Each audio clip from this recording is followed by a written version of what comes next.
यह है आरजे कार्तिक की 1 मिनट स्टोरी। ये कहानी एक राजा के दरबार की, जहां उत्सव चल रहा था, नर्तकी का नृत्य चल रहा था। पूरी रात उत्सव चलता रहा और जब सुबह का समय आया तो तबले वाला ऊँघने लगा।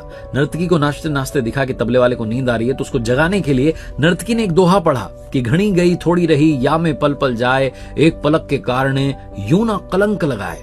तबले वाले की नींद खुल गई, ढंग से तबला बजाने लगा और तभी दौड़कर के युवराज आए। राजा का बेटा जो था राजकुमार, वो आया और आकर के अपना मुकुट नर्तकी को दे दिया। तभी राजकुमारी आई और आकर के जो हार था वो नर्तकी को भेंट कर दिया। राजा को लगा कि मेरे बच्चे इतने महंगे महंगे तोहफे क्यों दे रहे हैं, तो राजा ने कहा कि क्या कर रही हो तुम, सबको लूट रही हो दोहा बोल करके।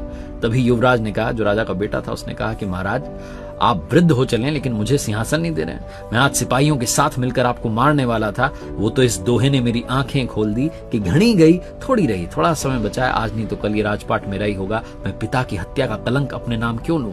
तभी वो बेटी राजकुमारी बोल पड़ी कि पिताजी, मैं महावत के साथ भाग करके शादी करने वाली थी, लेकिन इस दोहे ने मेरी आंख खोल दी कि घड़ी गई थोड़ी रही, कलंक अपने नाम क्यों लूं, आज नहीं तो कल आप मेरी शादी करा ही देंगे।